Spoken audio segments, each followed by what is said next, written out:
nossos colegas aqui que vão compor a mesa, começando pelo senhor André Luiz Rodrigues. O André é técnico judiciário, especializado em informática, da seção do Judiciário da Justiça Federal do Rio Grande do Sul, TRF da 4ª Região. Servidor do Núcleo de Tecnologia da Informação da Justiça Federal, graduado em Ciência da Computação pela Universidade de Fevale. Não está aqui, mas eu sei que ele está fazendo quinto semestre, né? Quinto semestre de Direito.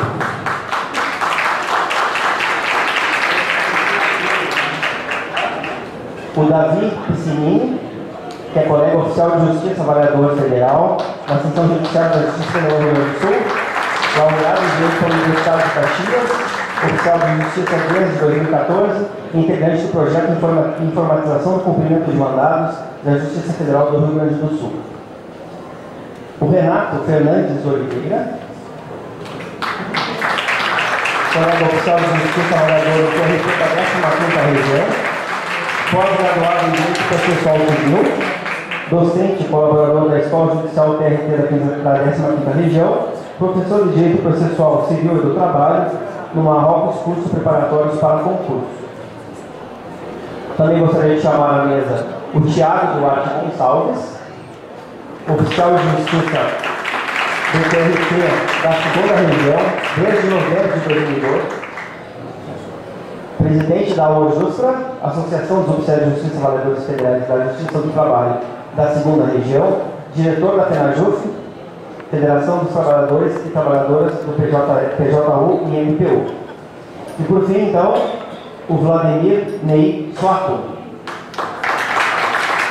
secretário da Corregedoria do Tribunal Regional do Trabalho da 15ª Região, mestre em Direito Processual Civil pela PUC de Campinas, servidor público da Justiça do Trabalho desde 93, período em que exerceu funções de assessor da presidência, diretor de secretaria de vaga do trabalho e, há 9 anos, é secretário da Corregedoria Regional.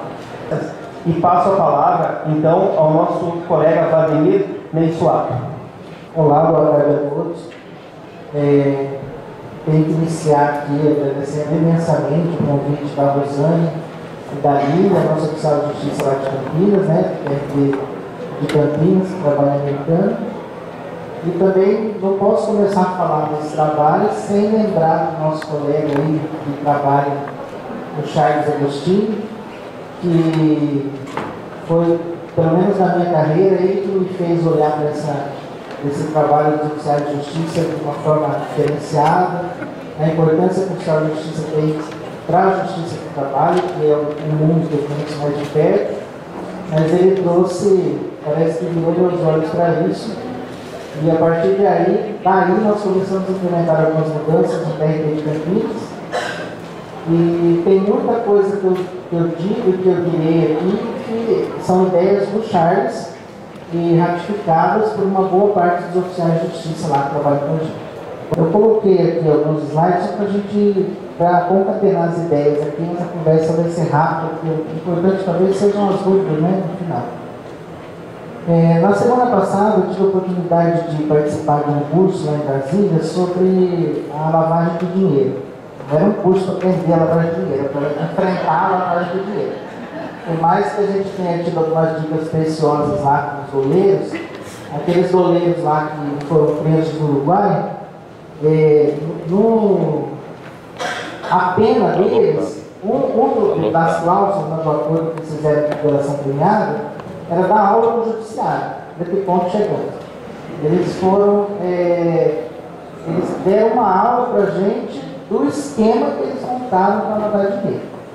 Isso foi interessante, viver isso, porque nós tivemos uma palestra com o ministro Cláudio Brandão, e ele falou algo assim que mexeu bem profundamente, porque parece que ele sabe das coisas.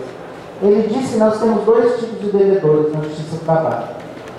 E que aí as atividades da execução, as atividades do ser justo, elas são diferenciadas. Isso foi a primeira vez que eu ouvi algo assim. Porque ele disse que nós temos o devedor que não tem condições de pagar e quer pagar.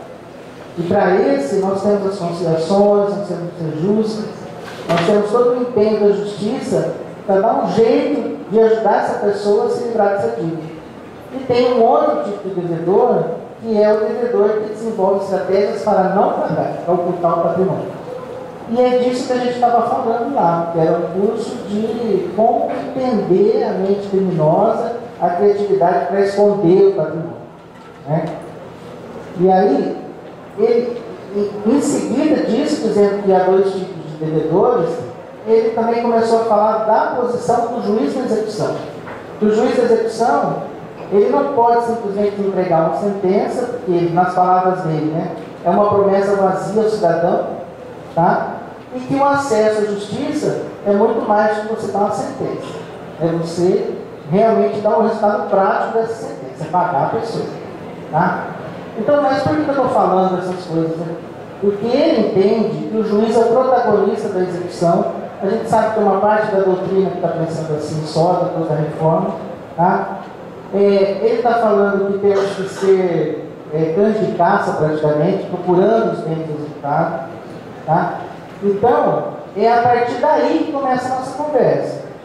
Então, há outros posicionamentos, mas tudo que foi desenvolvido na Campinas parte dessa premissa, que a sentença não pode ser uma promessa vazia, nós temos que ter resultado prático, e aí nós estamos desenvolvendo possibilidades de executar essa sentença.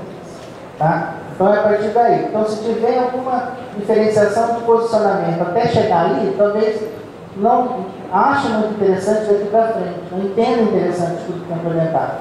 Mas quem tem essa linha de entendimento, aí parece que faz mais épico que nós vamos falar daqui para frente. Aí a gente chega, está até vendo no folder de vocês aqui do encontro, o bendito do Longa-Mantos. E até na hora do almoço aqui estava interessante esse assunto, que eu já ia falar sobre isso.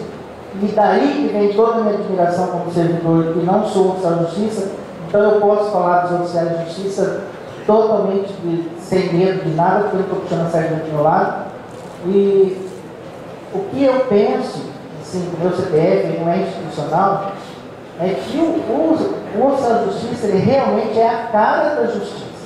É ele que vai lá dizer para o executado ou para o reclamante, ele personifica a justiça, né?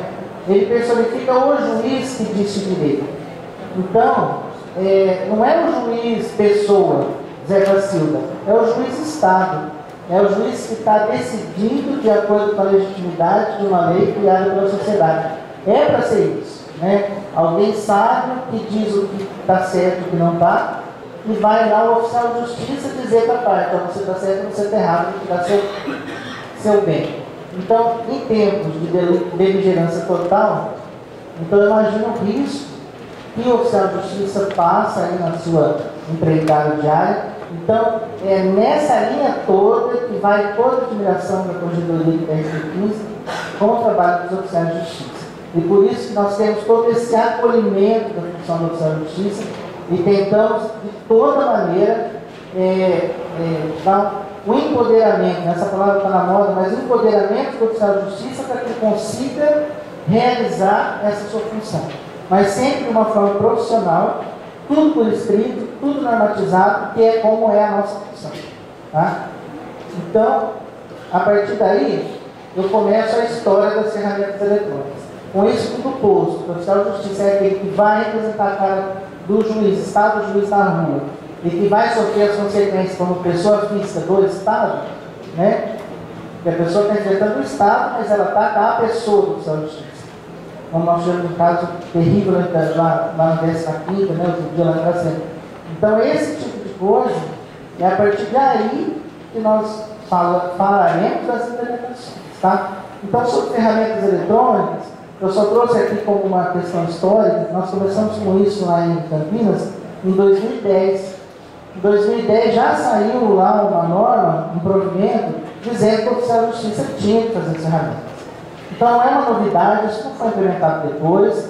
Alguém teve lá eu não sei como é que foi isso, essa história de ter chegado nisso, mas eu sei que isso causou um grande desconforto lá em 2010, de passar para todos os oficiais de justiça todas as ferramentas eletrônicas sem que tivesse nenhum estudo sobre isso.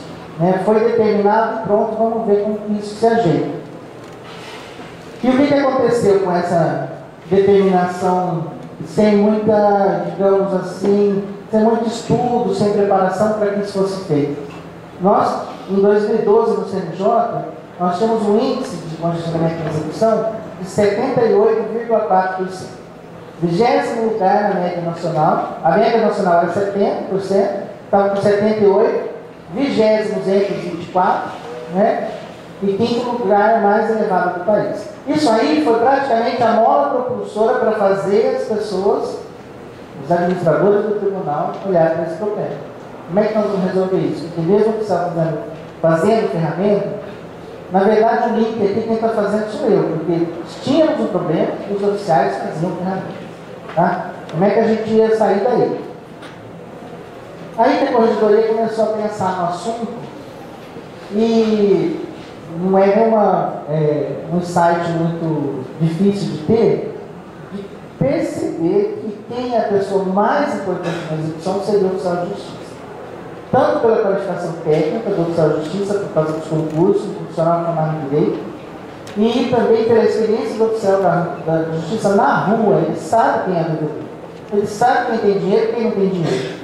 E às vezes a gente tinha uma situação tão complexa que, do jeito que estava organizada a situação, o oficial de justiça ele acabava cumprindo um mandato elaborado por um servidor que tinha entrado há 2 semanas na justiça. E sentava um menino lá para fazer mandato, tinha uma pilha de mandato para fazer, e fazia um mandato para um oficial de justiça com 20 anos de carreira ter que ir lá e penhorar aquele chevette. Eu sempre conto a história do chevette. Aí todos os oficiais de justiça penhoram o chevette. Eu falo disso porque nós tivemos uma vez uma carta aberta de uma vara que eles estavam, vocês já não sabiam mais para onde correr. E eles mandaram carta para a corregedoria, para o CNJ, SJT, para a mãe de nada, todo mundo. Todo mundo recebeu carta dizendo que eles estavam abandonados na instituição. Aí nós fomos numa reunião lá em 2012, numa roda, 20 servidores, o juiz e tal. O oficial de justiça, nessa angústia de trabalho, falou assim: eu não aguento mais, toda semana tem que penhorar o meu chevette. Porque toda semana sai mandado para penhorar o chevette. Só que eu acho que eles se esqueceram, todos estavam ali, né? Então eu virei para a pessoa e falei: quem faz mandado? Era lá o fulano. Por que você faz mandado? Ah, porque vem a ordem do juiz. Aí o juiz estava na reunião. Porque eu estou te chamando a penhorar o chevette toda semana. Mas eu nem sabia que eu mandava penhorar o chevette. Então, a hora que a gente entende essa história do chevette, eu acho que fica claro como que é a vida do oficial de justiça sem organização, sem a gestão do conhecimento. Tá? Então, a primeira ideia da corregedoria à época foi que a parceria seria com os oficiais de justiça, para tirar a gente desse buraco da execução. Porque éramos as pessoas mais competentes, mais qualificadas e precisaríamos dar um jeito de usar essa experiência, essa competência do oficial de justiça a favor do cidadão. Né? Aí nós fomos, a primeira providência foi ouvir os oficiais de justiça. Saímos eu, Charles, uma juíza indicada pela escola, mais uma outra oficial de justiça, e fizemos a peregrinação por toda a 15ª região. Ouvimos todos os diretores de secretaria, todos os oficiais de justiça. Aqueles que não tiveram a oportunidade de falar diretamente com a gente, poderiam se manifestar por escrito. Então nós levantamos algumas coisas. Falta de tempo para fazer as ferramentas, né? E como tinha também um protocolo de ferramentas, como é que funcionava? Ele fazia Bacen, Cojude, Renajude, aí tudo que tinha que fazer, imprimia tudo, enfiava dentro do processo físico, botava o processo na mesa do diretor de secretaria, que é quem iria analisar isso. A ausência de habilidade das plataformas, isso a gente tem dificuldade até hoje, né? Distância do juiz. Era engraçado que tinha oficial que dizia que para chegar, com eu e o juiz ali no meio tinha o diretor, fisicamente, não deixava ele chegar até o juiz. Era uma coisa tão impressionante, mas assim, qual é, sei lá, o que acontece para ter essa dificuldade de acesso ao juiz, sendo que a atividade na rua, ele é a cara do juiz na rua e ele não consegue falar com ele. Para decidir aquilo que tem que decidir e assumir a responsabilidade daquilo que o juiz decidiu e está em dúvida com o que o juiz falou. O diretor é um cargo administrativo de gestão de pessoas e processos, e aí na execução ele tem, sei lá, era isso aí que a gente tinha. falta de orientações claras, diversidade de posicionamentos do juiz na hora de cumprir o mandado, não fora para o juiz pensava de um jeito, não sabia o que fazer, não tinha com quem falar na vara, porque nem sempre o diretor estava lá, mandados repetitivos, como essa questão do Chevette, ausência de banco de dados, ninguém sabia, ainda tinha vara lá fora com 2 varas, eles faziam alguma coisa, tinha no drive lá na rede, mas era muito precário isso tudo. Análise que também tinha a situação que aquele provimento lá de trás falava para o oficial de justiça fazer a pesquisa, fazer o despacho mandando penhorar o bem, fazer o mandado mandando penhorar o bem que ele já analisou e colocou no despacho, cumprir o mandado, devolver o mandado e analisar a devolução do mandado. Era isso, era essa confusão na atividade do oficial de justiça. E ainda tinha algo que estava...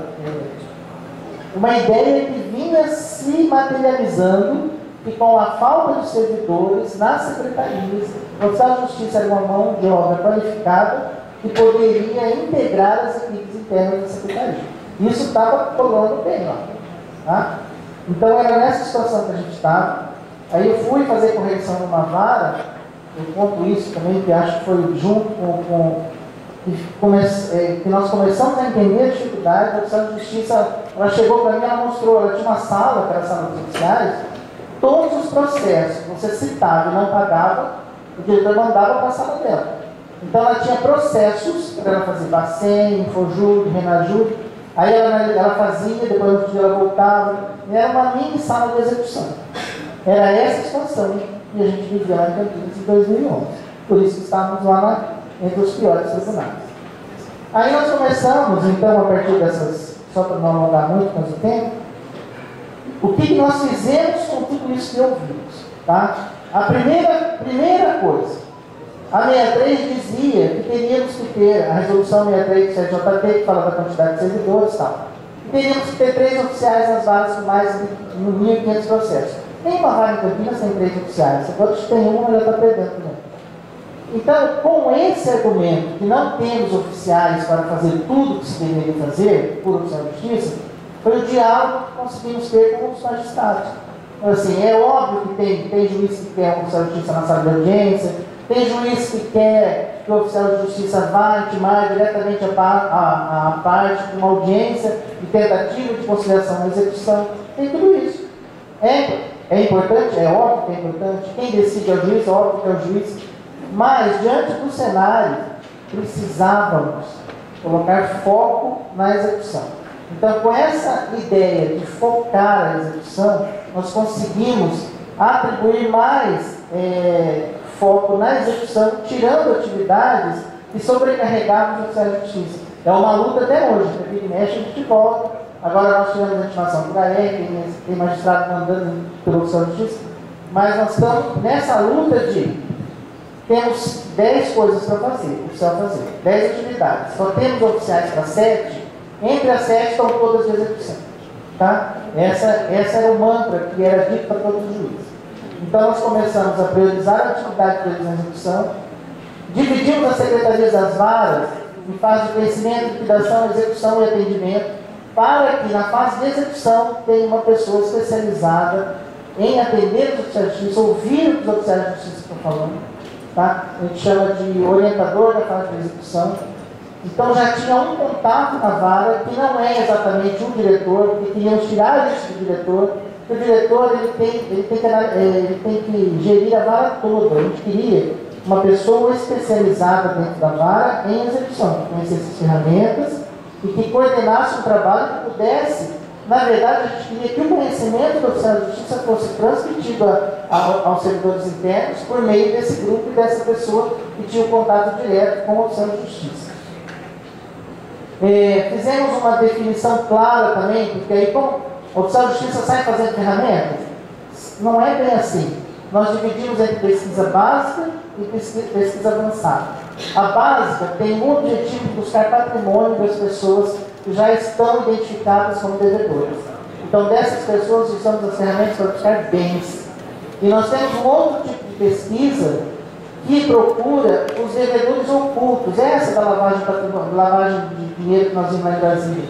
Mas não é um oficial de justiça de cara para fazer isso. Eu vou dizer ali na frente. Então, o oficial de justiça, na primeira análise do processo, que recebe o mandado, ele procura bens de devedores identificados. Você sabe onde está, você sabe quais são, você vai procurar bens daquelas pessoas com as ferramentas que estão à sua disposição. E os devedores ocultos é um problema da unidade. E quem vai fazer essa procura, essa investigação, olha, a central de mandados fica com os bens de quem já está identificado com o mandado, ela devolvendo o mandado sem cumprimento, a vara vê se é o caso de procurar devedores ocultos. Se for o caso, ela vai investigar no CCS, do SIMBA e outros sistemas, e aí, se é identificado o devedor oculto, ela vai expedir outro mandado, colocando outras pessoas na execução, e o oficial de justiça vai procurar bem desses novos devedores identificados. Tá? Então, o oficial de justiça não tem um trabalho insano de procurar, porque no começo a gente não sabia o que fazer. Então, ele saía procurando tudo mesmo, bens e pessoas. Aí nós dividimos a básica, procurando só bens, e a avançada, se o juiz assim entender, vai procurar sócios ocultos, se tiver algum indício de que há ocultação de patrimônio.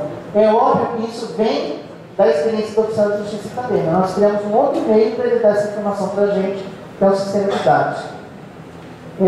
As atividades passaram a ser exclusivamente demandadas, então o oficial de justiça não recebe mais o processo, analisa aí e pronto, né? Ele recebe um mandado para fazer pesquisa, e ele publica aquele mandado. Se o juiz quiser piorar um bem específico, ele vai mandar o mandado para piorar o bem, né? Nós temos tudo padronizado pela corregedoria para que a gente pudesse ir medindo e, assim, se alguém entendesse e aprendesse um jeito mais fácil, tivesse uma boa prática, a corregedoria muda para todos os oficiais, e não apenas para aquele, 5 minutos, tá? E não para aquele, não vai cada juiz customizando o seu próprio mandato, tá? Parametrização, outra coisa importante também. O juiz, eles reclamavam que eles não tinham orientações claras. Então o juiz, ele faz uma ordem de serviço para a unidade dele, dando todas as respostas para as perguntas comuns. Então assim, se tiver um carro e uma casa, para penhorar a casa. Se for um bem de família, se for assim, eu penhoro, se não penhoro, depende do valor. Ele define como é que o oficial de justiça trabalha.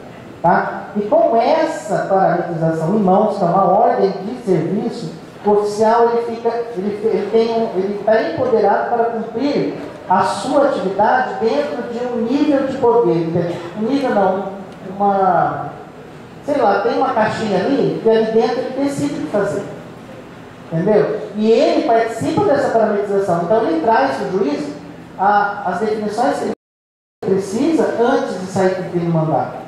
Né? Então, é importante dizer isso. Se o oficial de justiça recebe mandado de pesquisa, ele fala assim, mas essa empresa aqui, para que eu não pesquisar se ela está funcionando e tem dinheiro no caixa?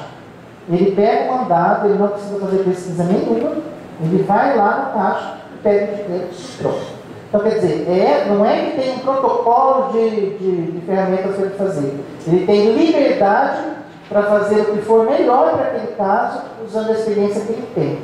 Como fazer isso? Nós conseguimos que o juiz faça, todas as varas têm isso, todos os fóruns têm isso, que o juiz faça uma ordem por escrita antecipada, prevendo várias situações comuns e corriqueiras e como o oficial deve se portar naquela situação. Tá? Isso aqui é cobrado durante as correções, então todas as áreas têm essa ordem de serviço e elas são publicadas no site da corregedoria. O próprio oficial de justiça também, ele cumpre, ele pesquisa. Ele já sabe, ele tem uma fazenda e tem um carro. O juiz prefere que nesse caso, eu penhore o carro. Ele não precisa escrever nada que ele fez. Ele vai lá, penhora o carro, entrega o carro, acabou. É simples. Ele não tem que falar, fiz a pesquisa, fui não sei onde, ele não vai colocar nada disso no processo. Ele vai penhorar o carro porque a gente confia no trabalho que o oficial de justiça que fez. E se ele está penhorando aquele carro, é porque dentro de todas as orientações, ele decidiu, dentro do limite de poder dado para o juiz, que aquilo é melhor para a execução, que aquilo vai... Se o juiz não tiver definido se é carro ou casa, ele olha para os dois e ele fala, pela minha experiência, eu sei que esse carro vende e essa casa não vende, ele penhora o carro, ele decide, já traz penhorado e não fala nada com ninguém. Tá? Porque se ele põe tudo isso no processo, a gente cria um vai e vem, uma discussão em cima de nada. E se ele falar que tem um carro, tem uma bicicleta, o reclamante vem lá e quer o quê? A bicicleta. Então a gente não fala, a gente não conta, a gente faz só o que é efetivo para a execução. tá? Só correndo aqui que eu tenho um pouquinho. Nós criamos um banco de dados, que é um sistema desenvolvido a partir da experiência de Minas Gerais e da Bahia, que nós fomos lá conhecer quais eram as atividades dele, e mais tudo isso que foi solicitado pelos oficiais de justiça. Esse sistema chama EZ15, que é um sistema nosso, ele está entrando no PJE, já na próxima versão, já entra timidamente o banco de penhoras, mas a partir disso nós demos poder para o oficial de justiça olhar lá, que eu faço uma certidão dizendo assim, eu fiz Renaju, ele foi junto, não encontrei bens, tá? É uma executada, eu digo que é uma execução frustrada, eu coloco no sistema. Execução frustrada não quer dizer que a pessoa não tem bens, quer dizer que ela não tem bens de acordo com os parâmetros que o juiz deu. O juiz pode falar, não é para penhorar nem um carro com mais de 30 anos. Ele não penhora e não diz nada. Ele diz que é uma execução frustrada. Porque se ele traz aquele processo, vira um inferno dentro do processo, que aquele bem ele não consegue vender, não consegue remover, não consegue fazer nada. E ele dizendo isso, nenhum oficial mais de 15ª região vai fazer pesquisa para aquela pessoa pela corregedoria por 12 meses e o juiz da execução pode até dar mais tempo para essa certidão. Então a gente enxuga muito o mandado repetitivo. Se tivéssemos isso lá atrás, não teríamos a penhora do chevette, tá? Porque já ia ver que já estava no sistema, ninguém mais ia penhorar o chevette. Dispensável a expedição de mandato, se na secretaria a pessoa que vai fazer o mandato, ela entra no sistema, já tem uma certidão negativa de outro oficial de qualquer lugar da 15ª região, ele já põe lá, é uma execução frustrada, já devolve, já arquiva e acabou assim. Nem chega para o oficial de justiça. Se a vara falha e faz o mandato, chega no oficial de justiça e olha e fala assim, olha, é uma execução frustrada e devolve, não precisa fazer absolutamente nada, só devolver. Isso aqui eu não vou falar, então foi bem definido o fluxo do trabalho do oficial de justiça. O oficial de justiça ele tem regras para trabalhar e todas as regras podem ser mudadas, desde que mudemos para todos os oficiais de justiça. Então a gente ouve muito, a gente traz muitas boas práticas, principalmente na mostra, a gente muda o modelo do mandato, a gente muda a forma de trabalhar, a gente dá sugestão na ordem de serviço, mas sempre pegando o melhor de todo mundo para melhorar o resultado. Tá? Fizemos uma parceria com a Escola Judicial para ajudar a desenvolver competência com as tecnologias. Tá?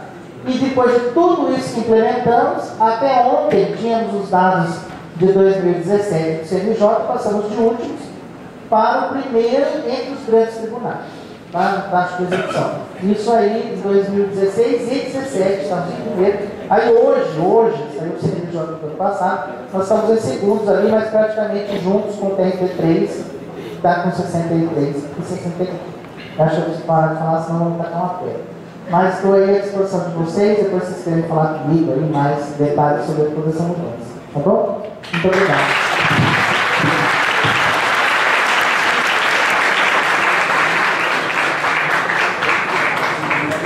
De imediato, então, passamos a palavra para o Renato. Bom, vamos lá. Boa tarde. Preciso fazer breves agradecimentos aí, principalmente a Rosane pelo convite e elogiar o evento, tá muito bom. Vou estender um agradecimento também para a Lilian, presidente da nossa Sojá, foi que mais me encorajou aí a participar e que eu tinha para fazer e conversar um pouquinho com vocês sobre a nossa execução aí. O que eu estou mais gostando do Congresso, na verdade, é que parece que está tudo meio amarrado, né? As ideias estão amarradas, né?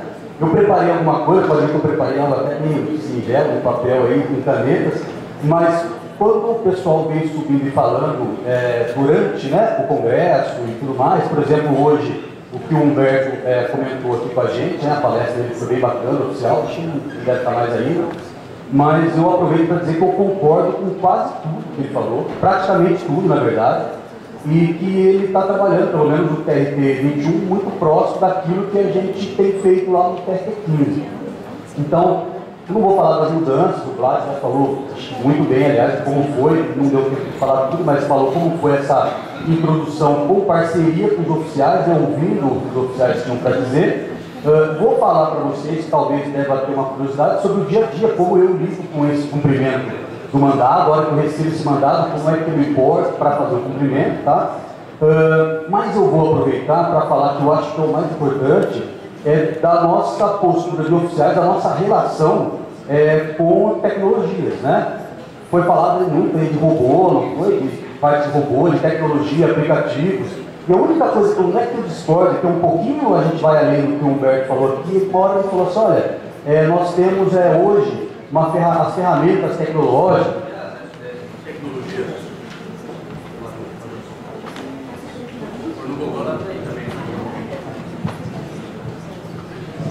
Alô, joia? Tá bom? A tecnologia como apoio, como uma ferramenta complementar. E eu já vejo isso hoje como algo inerente ao nosso trabalho, né? As inovações tecnológicas, a inovação tecnológica, né? A tal da indústria 4.0, ou revolução digital, ou direito digital, isso é algo que nos atinge de uma maneira irresistível, né? Não dá para falar, não, eu estou fora disso, eu não quero participar dessa introdução de tecnologia, porque é algo que atinge o nosso dia a dia. Então, eu vou falar brevemente da minha experiência como oficial, a gente falando muito de trabalho aqui, né, a atuação em pauta. Vou aproveitar para fazer uma provocação no final para vocês, aí, não levem a mal, né? Submetem-me a pedradas, raios e trovoadas, mas vai haver uma provocação para estimular o debate, né? Para vocês também trazerem o que tem feito nos tribunais de vocês, tá? Então, já vou começar falando, porque às vezes a pessoa fala, mas como é que é essa história do mandado? Como é que você recebe esse mandado para cumprimento? Nos moldes que o Vlad falou, ele vem lá muito bem amarrado, com todas as determinações e tal, e o CPF e CNPJ dos executados para fazer o quê? A penhora? Eu aproveito para perguntar, qual é a função do oficial de justiça? Qual é a nossa função? Fazer penhora? Arrestos? Citações? O que é? Até o ano passado, na minha cabeça, eu tinha que a nossa função era executar um crédito. Não é? A minha função é executar um crédito. Porque hoje também eu sou quase invisível no conhecimento. Esse trabalho de convencimento dos juízes, para que eu não estivesse aí na secretaria a todo momento, e saísse da fase de conhecimento, pouco faço intimações e notificações. Casos urgentes, zona rural, por exemplo. Tá? Então, hoje eu já acho que é diferente. Qual é a minha função? Eu até perguntei para o pessoal de Campinas ontem, qual é a nossa função hoje em dia? Com esse mandado, o que eu encaro como a minha função é resolver o problema. Então eu pego aquele mandado e eu tenho que resolver o problema. Eu vou dar como prova disso um exemplo, que esse mês, o nosso prazo lá é extenso pelo PJE, tá? Vou confessar para vocês que são 60 dias para cumprir o mandado no PJE. Mas tem gente que está com mais de 150 mandados em caixa, tá? Não é o meu caso, tá? Mas tem gente que está assim. Em compensação, eu entreguei 3 mandados atrasados desse último mês aí. Então posso tomar um castigo, a corregedoria está aqui do meu lado, acho que eu já vou ser transferido, removido. Os 3 processos são arquivados. Porque um foi pago integralmente, eu fiz a penhora do veículo do cidadão, e ele foi pago, lógico, não foi assim, penhorei, eu vou pagar, não. É com auxílio, né? O senhor quer pagar? Tem interesse? Vamos na secretaria?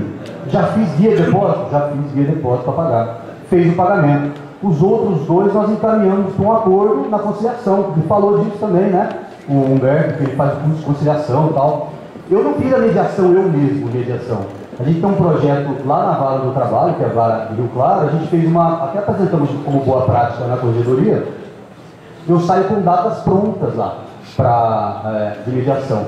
Então, seja tendo bens, eu pesquisei, tem bens, penhorei, bloqueei transferência, tem interesse em fazer um acordo de mediação? Eu tenho. O senhor pode ir lá no dia 25 de setembro, às 10h30? Esse dia eu não posso. Eu tenho dia 26 também. Já está intimado. Manda um zap para o meu colega da mediação que está marcada a mediação. Ele vai intimar reclamante e tudo mais. Mas se não tem bens, por incrível que pareça, mais de um caso, e muito mais de um caso esse ano, a pessoa não tinha bens, foi na casa e viu, não tem interesse em resolver esse problema? Não quer pagar esse processo? Mediação, quer fazer? Mas eu não quero nem mais ver a cara da pessoa, a gente não se dá bem. Vamos lá na mediação. E acaba resolvendo. Digo tudo isso para encarar esse mandado que eu recebo hoje como diferente da época que eu entrei, né? Que eu fazer uma penhora, vou fazer um bloqueio, vou fazer uma construção. Não, hoje o que eu quero mais é resolver o problema, ainda que eu entregue o processo com alguns dias, poucos de atraso. E é óbvio que daí o meu juiz entende, né? Meu diretor, ninguém vai me cobrar por causa disso aí, tá joia?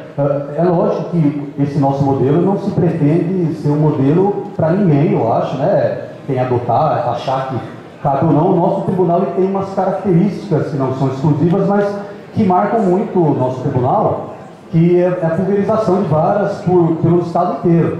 Então nós temos lá no TEC 75 varas únicas, que são só com 2 oficiais em média. Tem mais 10 postos avançados e mais 55 varas que estão localizadas em fóruns com até 4 varas apenas. Então essa proximidade favorece muito esse relacionamento entre juiz, diretores e oficiais e toda essa parametrização. Tá? É impossível então fazer numa cidade de grande porte? Eu acho que com determinados temperos eu acho até que é possível, mas aí já é opinião, né? Tá joia? Então esse é o meu dia a dia como cumpridor de mandados aí. Eu me considero hoje um resolvedor de problemas na execução de processos pagos. Joia? E se não tem também, pesquisa, é o que o Vlad falou, ninguém mais vai pesquisar um executado que não tenha bens, porque fica compartilhada essa informação. Aí eu vou passar já para esse nosso papel do oficial de justiça e a relação nessa tal indústria 4.0, tecnologias e robôs e tudo mais, né? Eu vi hoje falar de um robô no estado aí chamado Leia, né? Não lembro qual estado que foi, Santa Catarina, e tem um pessoal de Pernambuco, mas acho que é PJ, que tem um robô lá que chama Elis. Foi até uma notícia que a Rosane compartilhou comigo, e que esse robô ele faz uma tarefa em 15 dias, tarefas que o servidor, não somos nós oficiais, tá? O servidor interno, 11 servidores demorariam 1 ano para fazer. Nossa, puxa vida, não? Estou sendo alarmista, vai acabar a nossa profissão, será? Será que é isso? Eu acho que não, gente.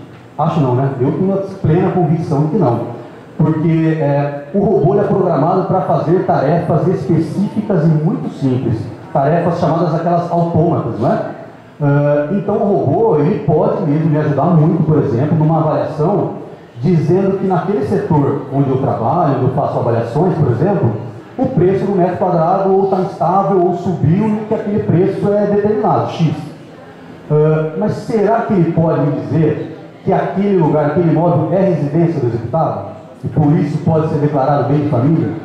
E na verdade eu informo para o juiz que ele é residência. O juiz vai declarar se é bem de família ou não. Ele sabe se aquele bem ele é encravado, é um imóvel encravado, ou é um imóvel considerado imóvel de fundo, que a gente costuma falar. Eu tive um esse ano, que é um imóvel de fundo, que ele não tem saídas também, mas não chega a ser encravado, e por isso ele merece uma redução de 50% a 40%, de 40% a 50%. Isso o robô não vai ter esse conhecimento, porque atrás de cada um desses algoritmos aí que o pessoal fala de inteligência artificial, existem alguns especialistas em inteligência humana, nem que seja o programador, não somos nós, ou os usuários, nós, né?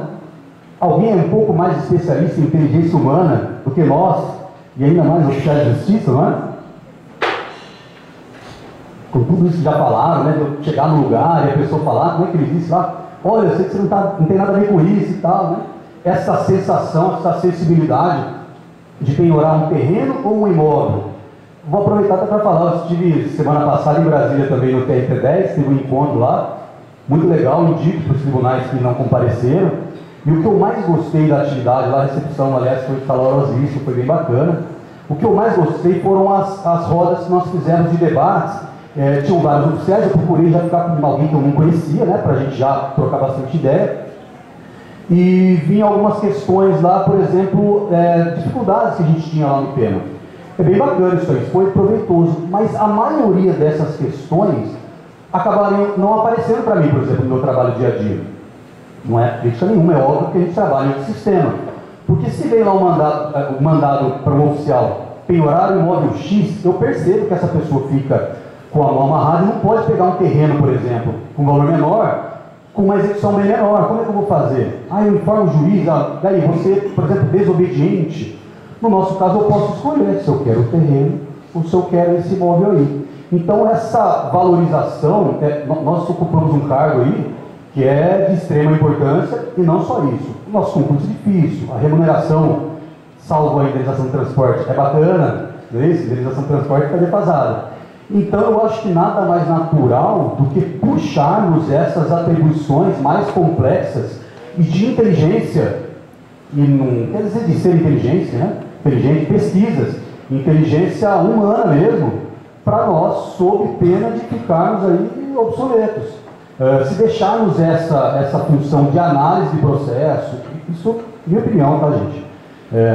Como é? Submeto a pauladas e pedradas, mas se deixarmos isso para alguém internamente ou for só fazer questões de rua, entrega de mandados, entrega de notificações, daqui a pouco alguém vai perceber que tem alguém que está obsoleto. Mas se eu assumir essas funções, eu acho que eu estou trazendo uma valorização muito grande fora a liberdade. Foi falado aí de como é que é o novo perfil do novo profissional, autonomia, liberdade, como é que fala, criatividade, tem tudo isso a ver com o que eu estou falando. Eu também tive a oportunidade de participar de uma maratona de pesquisa patrimonial na TRT da 15ª. Eram 4 equipes, cada equipe tinha um juiz, um oficial de justiça, um servidor interno que seria um especialista em execução e um diretor de divisão de execução. 4 equipes trabalhando só com 4 processos, um cada equipe, na semana toda. Esses processos de lavagem e tal, lá fizemos pesquisas avançadas, mas lá foi uma situação específica para isso aí, tá? E passamos a semana inteira, os juízes tomaram várias medidas, decidiram algumas coisas. No último dia, tem sempre aquele pessoal, né, fazer despedida, os juízes falaram lá, e todos os 4, todos eles foram unânimes em dizer que os especialistas em execução éramos nós. E falou assim, olha, esse pessoal aí, por esses oficiais, eles estão com essas pesquisas, eles sabem muito mais do que, até falou, do que nós, juízes, né, eles falaram, do que os outros servidores, que não conheciam essas pesquisas aí. Então eu sou forçado a reconhecer que nós, oficiais, nós somos talhados para essa pesquisa aí. Mas por quê? Porque não somos especializados em tecnologia, em computação, nada disso. Eu falei, não é que isso é inerente ao dia a dia de hoje em dia? Nós somos talhados para isso porque nós estamos na rua. Nós estamos vendo que é como a pessoa faz para enganar, como ele faz para ocultar um bem. Não é isso? Eu falei da Lina, eu vou falar dela um pouquinho de novo. Ela é conteudista da Escola Judicial. Mais uma coisa que tem a ver com o que ele disse. Hoje os oficiais são professores da Escola Judicial da 15ª. Nós temos um programa completo lá, inclusive aula particular para um oficial de justiça à distância da minha casa, que, por exemplo, não saiba fazer pesquisa e queira aprender. Marca um dia, um horário que ele quiser, a gente faz. Mas ela tem um curso que é muito legal, até eu acho que quem de fora deve poder fazer, não pode? É bem legal isso aí. Chama interpretação, algo do tipo, interpretação de dados obtidos pela pesquisa patrimonial. Vou terminar rapidão, só mais essa.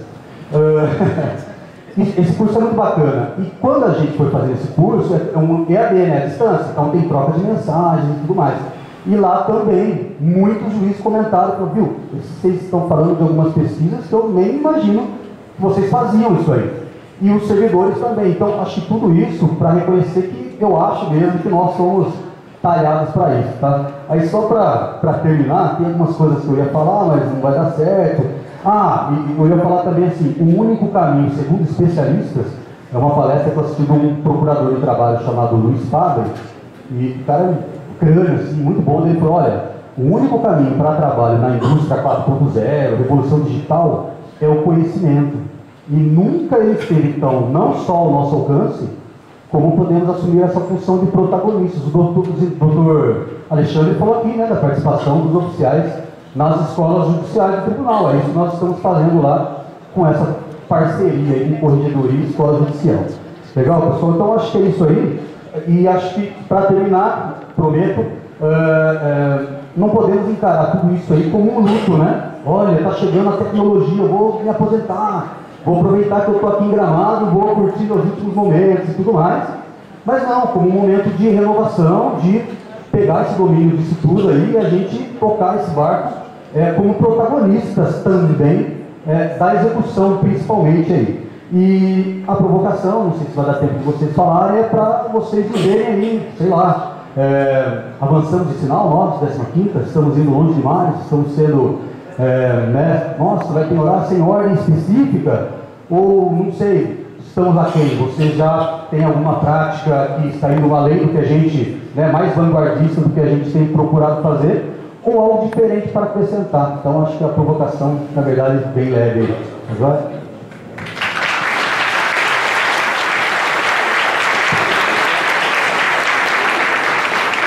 Agradecemos aí o Renato.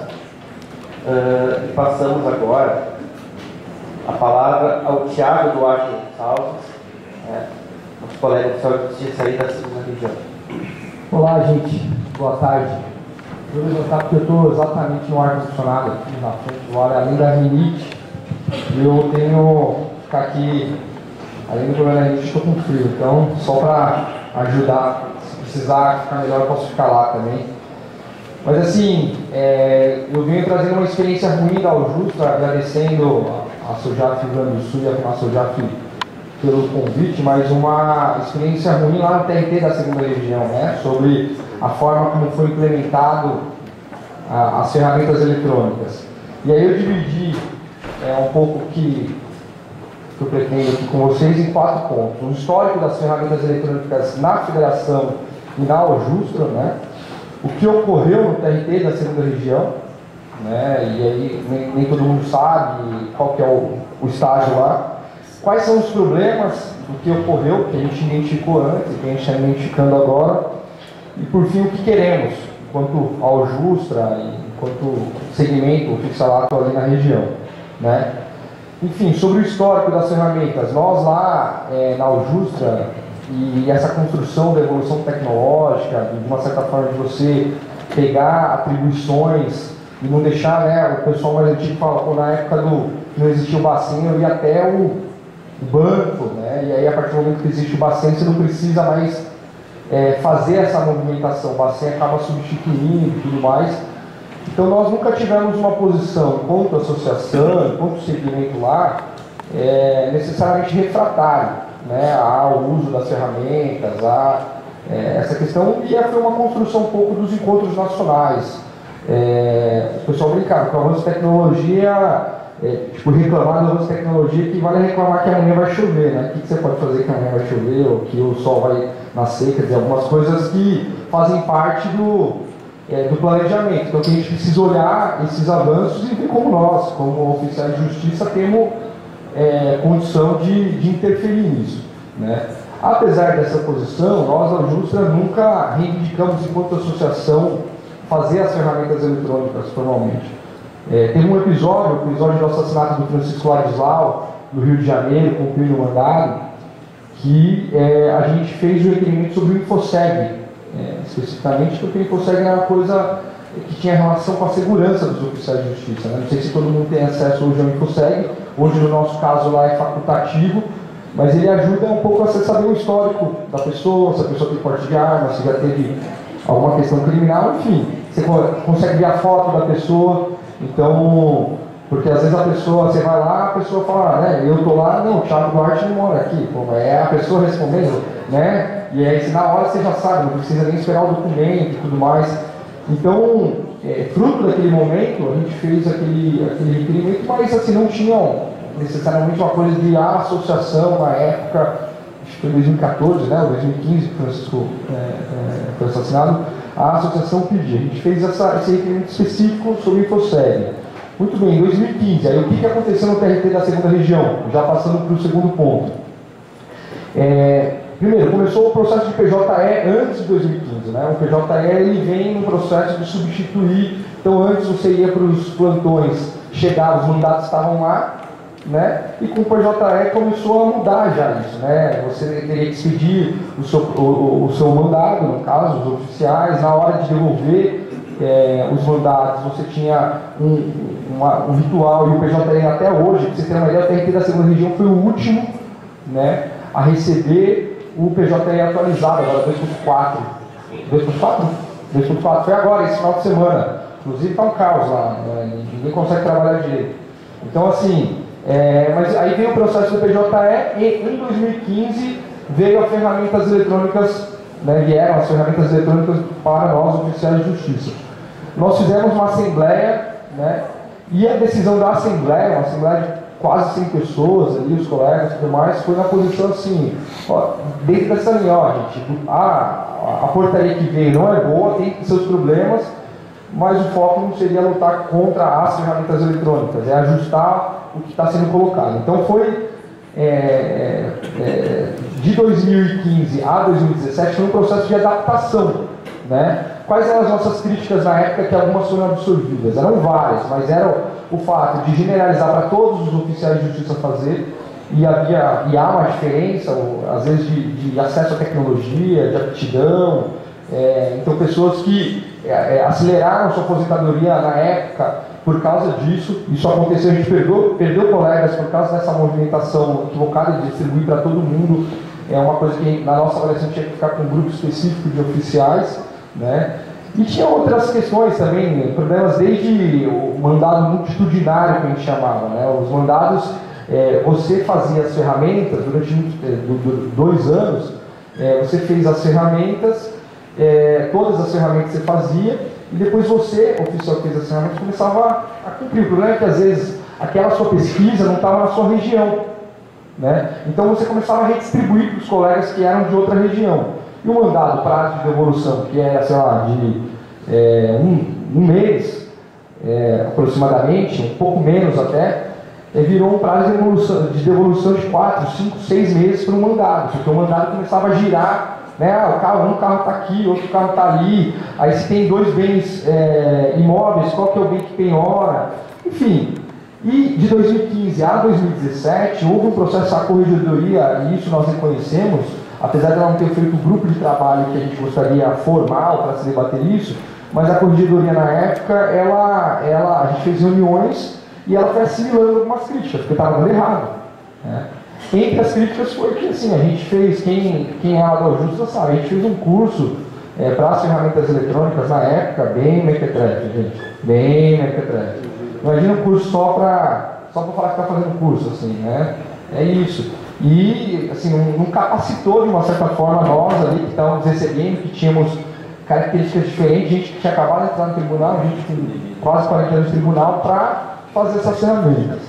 Muito bem, 2 anos depois, a gente... não estou aqui no zap não, viu, gente? É só seguindo o roteiro aqui do... A gente, 2 anos depois, quando a gente estava mais ou menos se adaptando, vamos dizer assim, quer dizer, tinha tido 4 mudanças desse método equivocado de fazer as ferramentas, né? Houve uma nova mudança que para nós foi mais drástica, vamos dizer assim, que foi o Ato 5 de 2017, apelidado carinhosamente pela gente de AI5, em virtude da ausência de diálogo de implementação, né? Na época, que foi basicamente metade dos oficiais foram lotados nas secretarias, então a gente tinha uma realidade diferente da 15ª, que 80%, né, são varas únicas, ou essencialmente varas únicas, né? Nós lá temos residualmente varas únicas, né? O grosso do oficialato estava lotado nas centrais de mandados, não estava lotado nas varas únicas, era residual, Ribeirão Pires, uma ou outra cidade, mas mesmo as cidades que são fora de São Paulo, mas são na região metropolitana, tinha central de mandados, tinha aquela lógica de regionalização na hora do cumprimento dos mandados, né? Então, assim, o Ato 5, ele lotou metade nas varas, né? Metade ficou na central. O pessoal que ficou lotado na vara, e este que vos fala é um deles, porque o critério foi a antiguidade, então os mais novos acabaram indo para secretarias, né? Eles ficaram essencialmente com um trabalho de serviço interno, as ferramentas, né? E por causa de muita briga, chiadeira que a gente fez lá, com um trabalho externo, só que era toda a capital, né? Então, assim, deixou de ter aquela regionalização, né? O seu CEP, eu não sei como funciona, às vezes cada estado é um pouco diferente, a gente chama de CEP ali, né? Cada mesa, você tinha um CEP, né? Onde você sabia mais ou menos onde eram os locais mais preocupantes, se era negativa, se era positiva, que horário que você encontrava a pessoa, enfim. Você tinha um certo acúmulo de trabalho e você foi jogado para fazer cumprimento da capital inteira. Então você vai desde São Miguel Paulista até o extremo da Zona Sul, enfim, onde estiver mandado você tem que cumprir.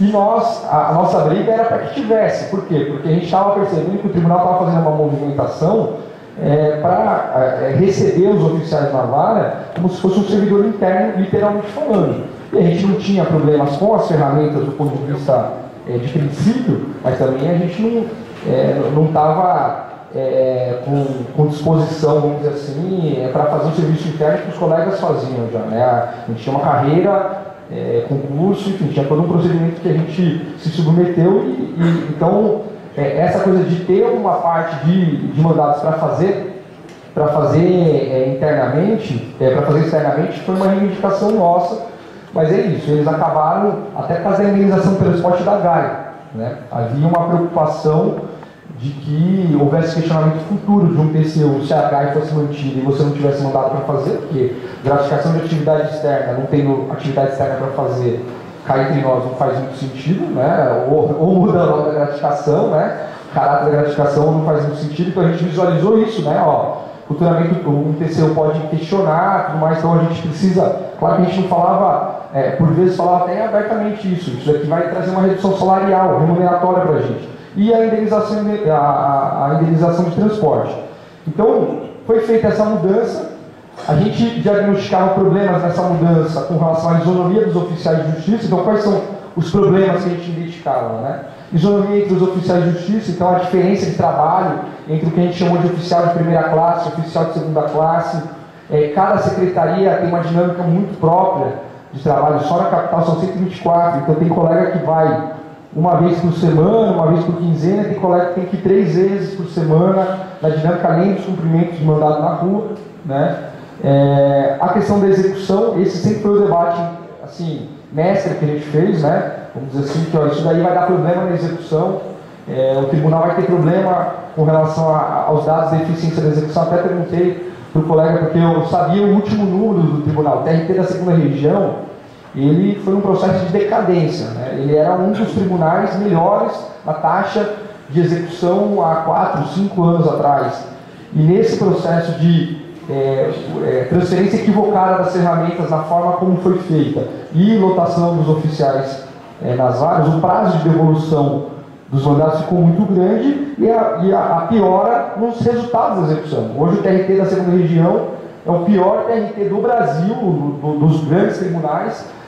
Já é o 2º ano consecutivo, uma medalhinha para o pessoal lá da administração do TRT da segunda região, que tem problemas na taxa de execução, na eficiência na hora da execução. E esse era um debate que a gente fazia internamente, porque era meio lógico que isso ia acontecer, né? Se você pulveriza as ferramentas eletrônicas, eu que sou da 69, faço as mesmas ferramentas eletrônicas do colega da 68, da 67, com os mesmos, às vezes CNPJs ou CPFs. Quer dizer, é claro que a dinâmica ia ficar desse jeito. A gente, até eu encontrei recentemente a doutora, que era corregedora na época, a doutora Beatriz, e eu tenho uma relação que eu a conheço mais tempo. Eu falei assim, doutora, eu não quero levantar a plaquinha que eu avisei, que nós avisamos, mas isso que está acontecendo, nós avisamos que aconteceria, né?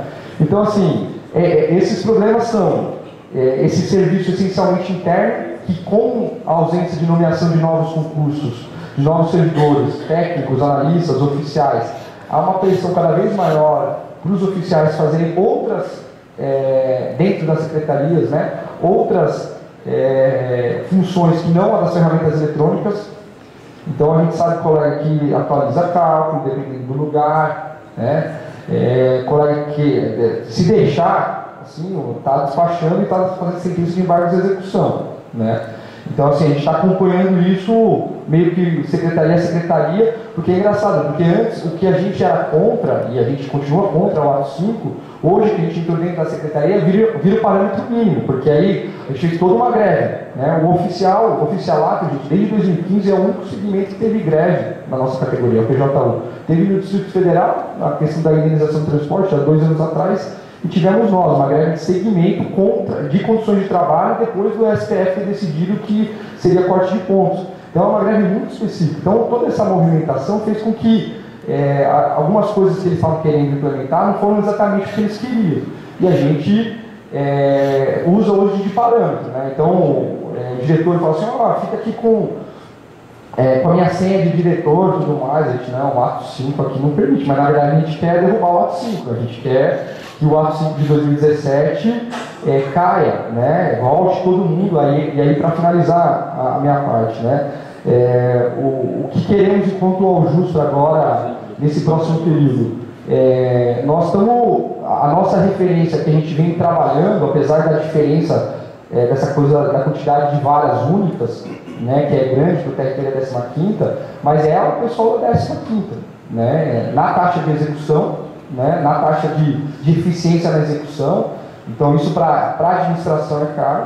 Na questão do núcleo de pesquisa patrimonial, Então, quer dizer, formar um grupo de oficiais que não seja todo mundo, que tenha aptidão, que pense esse núcleo de pesquisa patrimonial de inteligência, quer dizer, que se especialize em torno disso nas centrais de mandados, que são 5 centrais, né? Então, esse é um dos objetivos. Na isonomia entre os oficiais de justiça, porque nós temos hoje uma discrepância muito grande entre, mesmo concurso, mesmo salário, mas a diferença de trabalho é grande entre os oficiais, né? Então, temos trabalhado também para que a gente, de uma certa forma, se referencie. A gente tinha avançado na última administração, a gente ia fazer uma visita com a administração até a 15ª, né, protocolado e tudo mais, só que quando eles viram que em Campinas, que é uma referência mais ou menos próxima de cidade, né, com a nossa realidade, não uma vara única, os oficiais não estão todos votados nas varas, na verdade os oficiais que chegou a ser extinta a central de mandados de Campinas nessa transição toda, né,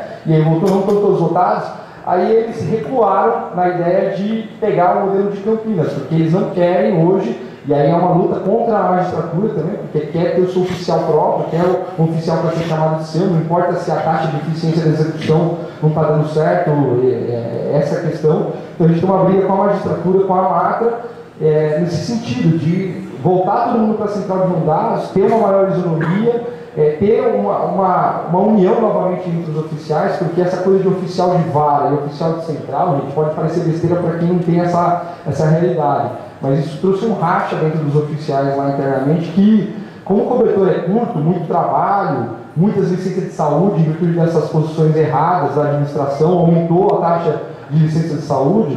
Então está com muito trabalho, aí a tendência do colega, ao invés de olhar para o ato 5 e falar assim, a gente precisa lutar novamente para o ato 5, pensar maneiras de influenciar a administração, reuniões, a gente fez recentemente reunião com o Comitê de Priorização de Primeira Instância e com o corregedor do CSJP, que na ata de correção colocou a questão do núcleo de pesquisa patrimonial, que a gente conversou com ele. Ele colocou, ele falou assim, precisa fortalecer, precisa estruturar o núcleo de pesquisa patrimonial, mas foi mais ou menos o diálogo que a gente teve. Então, assim, retomar essa unidade entre os oficiais, para nós também é uma coisa muito cara, muito importante quanto o segmento, porque se a gente tiver oficial daqui a pouco, eu brinco, mas tem gente que fala assim, eu vou criar a Associação dos Oficiais de Vara. Né? Imagina vocês, nós, assim, com todos os problemas que a gente sabe que existem, né, fora e dentro, quer dizer, se a gente não tiver unidade interna, à disposição de trabalhar junto, todo mundo remando para o mesmo sentido, a gente vai ter dificuldades. Então, o objetivo é esse, e aí fico à disposição para perguntas e esclarecimentos. É isso, obrigado.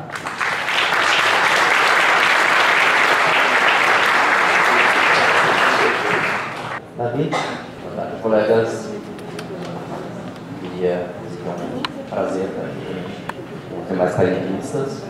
Quero agradecer em especial a nossa presidente da SOJPRS, a Rosane, a quem eu tive a honra de substituir no cargo quando ela se aposentou.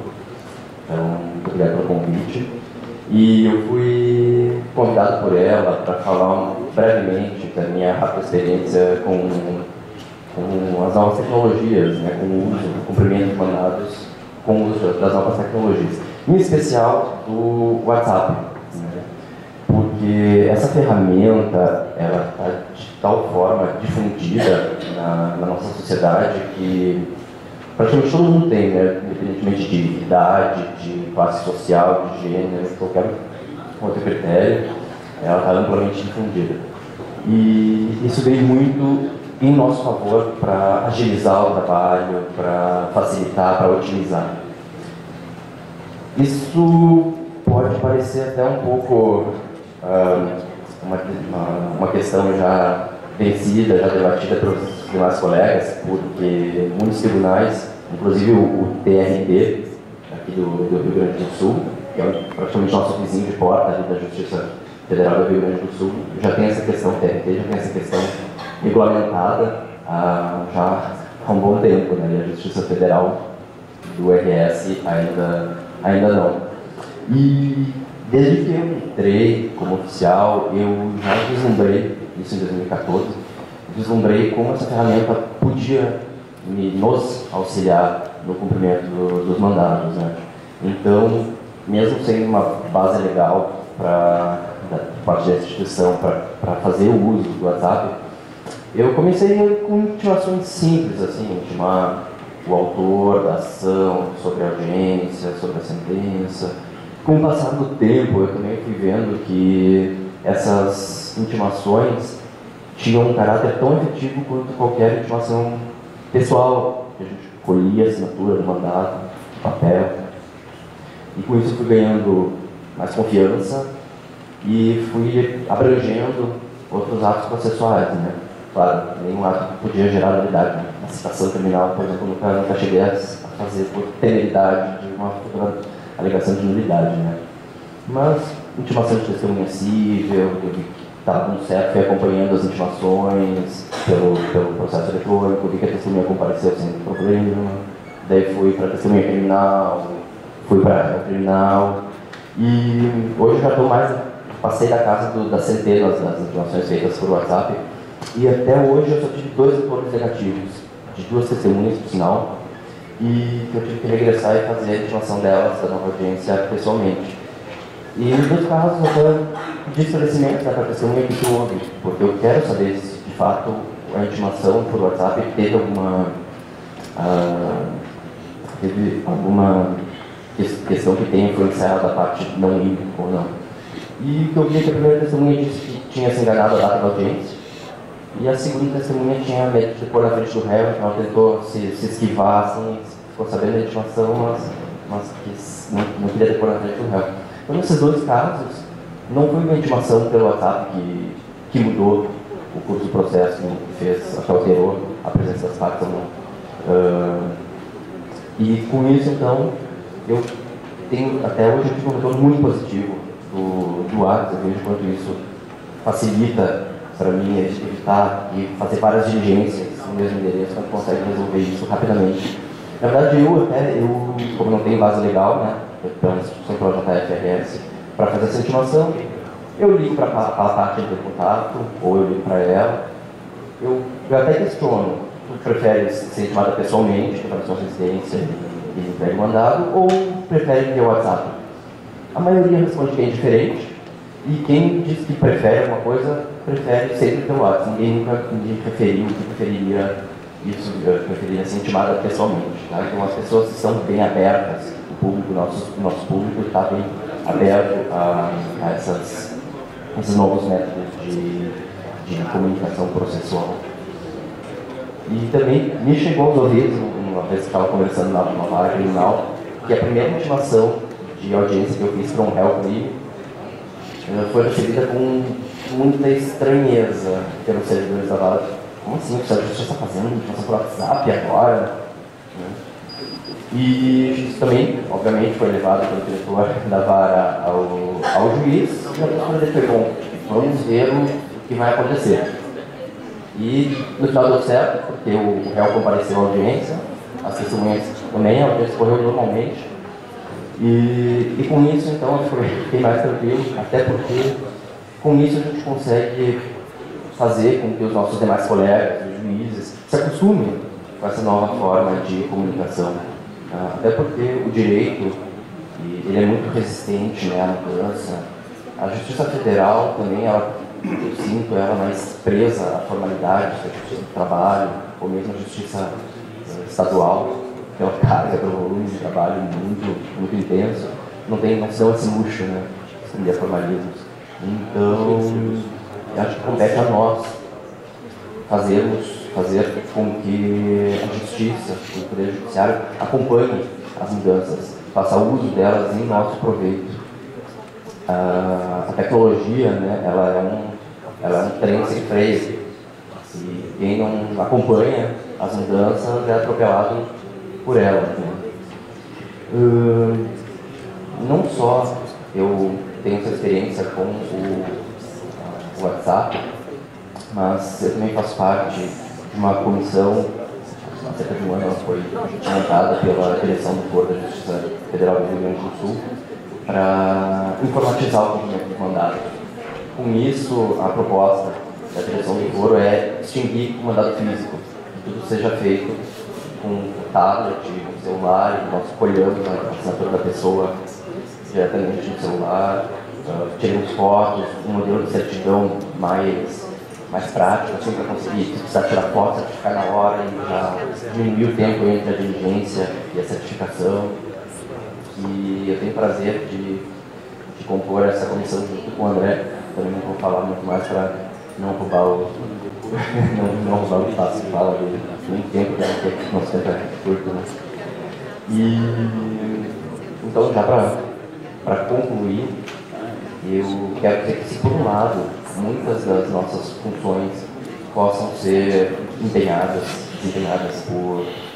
pelas novas tecnologias, é o caso da ativação via processo eletrônico também, típico caso. Por outro lado, essas ferramentas elas podem vir muito ao nosso auxílio. E então eu quero incitar a gente a não lutar contra as novas tecnologias, porque, querendo ou não, elas fazem parte do processo. Né? Gostemos ou não, elas vão ocupar parte das nossas funções. E então vai competir a nós buscar nos valer dessas ferramentas, dessas novas ferramentas, fazer uso delas, nos apropriar delas, em vez de sermos substituídos por elas, nos valermos delas para otimizar o nosso trabalho, tornar ele muito mais efetivo, muito mais produtivo. E isso não é só o nosso trabalho que se torna melhor. Quem ganha é a própria judiciário, o jurisdicionado e a própria sociedade em geral. Obrigado.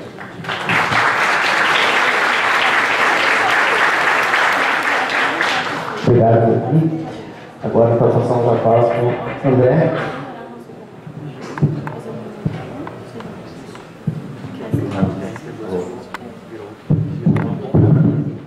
Boa tarde.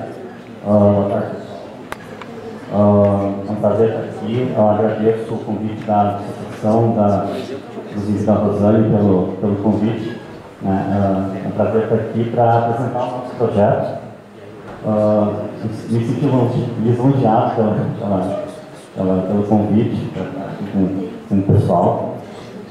Bom, nosso trabalho começou, como o Davi já adiantou, com o fim de tentar diminuir um pouco o volume de papel que está ainda acontecendo com a impressão de mandados e os anexos dos mandados. A nossa administração se deu conta que estava gastando demais com papel, com impressão, ainda mais num mundo de processo eletrônico que a gente está vivendo hoje na Justiça Federal da Quarta Região. Tá? Inclusive também em questão de sustentabilidade, então seria muito interessante a gente ter alguma alternativa para esse problema. Tá? A gota d'água chegou há um tempo atrás, há mais ou menos um ano, quando o projeto começou, quando chegou lá para a gente a especificação de um super grampeador, né, que grampeava não sei quantas páginas por minuto, mas que infelizmente custava milhares de reais. Então, quando a gente pensou que o grampeador tinha chegado no estado da arte, me pareceu que, né, não era o caso. Então, para não precisar comprar nenhum tipo de grampeador do tipo, dessa espécie, e começar a economizar em papel, enfim, a nossa administração pediu para que a gente pensasse um pouco diferente, montasse um grupo de trabalho no âmbito do nosso planejamento estratégico, tá? Reuniu, então, diferentemente do que aconteceu, infelizmente, com outras experiências, não veio de cima para baixo. A administração resolveu fazer um grupo de trabalho composto não só com o pessoal da administração, magistrados, mas também com o pessoal que vai trabalhar realmente com mandato, que seriam os oficiais. Então, nós reunimos, além do Davi, que trabalha em Porto Alegre, também reunimos oficiais de algumas subseções do interior, entre elas Erechim e Palmeira. Após muita discussão que a gente fez várias reuniões, a gente já passou por ideias do tipo usar tablet, usar a impressora portátil para só imprimir o número do processo, por exemplo, até que nós chegamos na ideia que eu vou apresentar hoje, que seria do aplicativo, né? O oficial, então, utilizaria somente um aplicativo no seu smartphone para visualizar os mandados e fazer o cumprimento. Tá? Então, a solução não envolveria mais nenhum papel. No máximo, um canhotozinho que te entregaria para quem estava sendo notificado. Quando nós iríamos começar o desenvolvimento do aplicativo, depois que nós fizemos todas as especificações dele, surgiu, a gente não sabia que estava acontecendo em paralelo também um projeto semelhante na Justiça Estadual, tá? No TJRS. O TJRS também estava desenvolvendo uma ferramenta parecida, mas era muito direcionada também ao processo físico. Tá?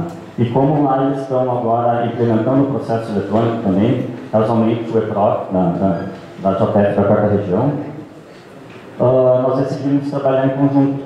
Né? Já que eles já estavam com uma ferramenta um pouco mais avançada, nós decidimos então, entrou em acordo, né? Que seria mais rápido talvez trabalhar em conjunto com o TJ para aperfeiçoar a ferramenta deles que eles já possuíam. Tá? Essa cara de aplicativo que vocês estão vendo aí já é o início do projeto. Tá? O TJ também trabalhou em cima, então o trabalho conjunto não só do TRF4, mas também da Justiça Estadual.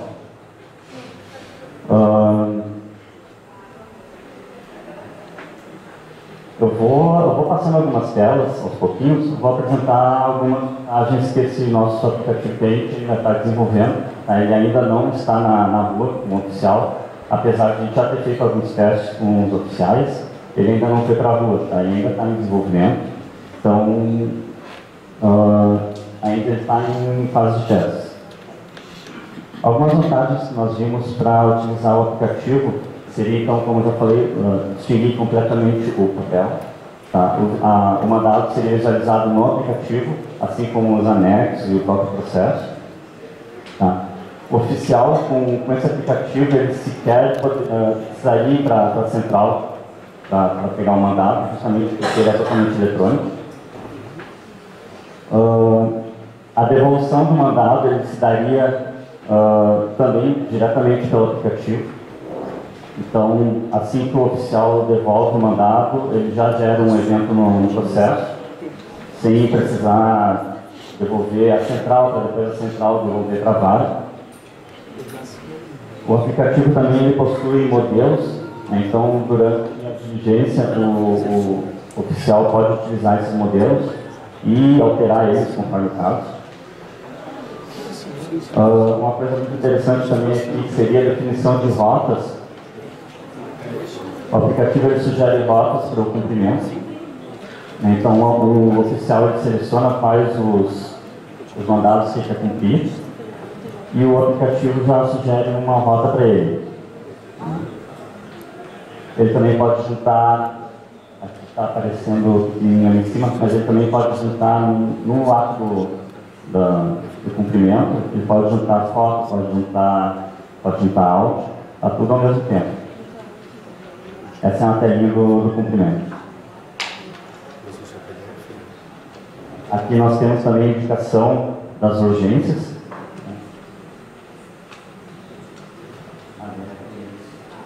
Né, realmente.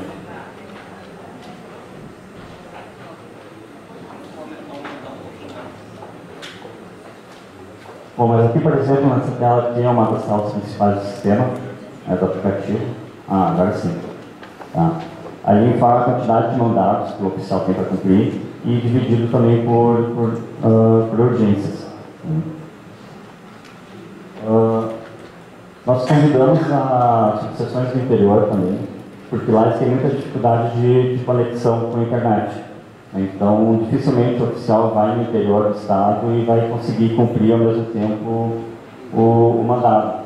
Né? Então, o que acontece? O oficial ele vai cumprir o mandado pelo aplicativo, mas o mandado cumprido, ou não cumprido, ele vai ficar armazenado ainda no aplicativo. Então, assim que ele entrar com uma conexão de internet estável, ou ele já sincroniza os mandados que ele cumpriu com o sistema e já recebe os outros mandados que porventura já tenha sido distribuído para ele. Aqui eu não tenho a tela, mas também no aplicativo ele vai poder qualificar o endereço. Tá? Então, assim que ele estiver cumprindo o mandado, ele tem a oportunidade, além de dizer se foi cumprido ou não, enfim, vai qualificar o endereço que é onde ele foi. Nós também pretendemos, não aparece agora também, até porque está em desenvolvimento, nós pretendemos fazer com que o oficial também possa sinalizar aqui no aplicativo, quando ele for cumprir, se a pessoa que ele está notificando aceita receber também notificações via WhatsApp. Então, assim que tiver novas informações para ele, o oficial nem precisa mais se deslocar para lá, ele vai receber via WhatsApp.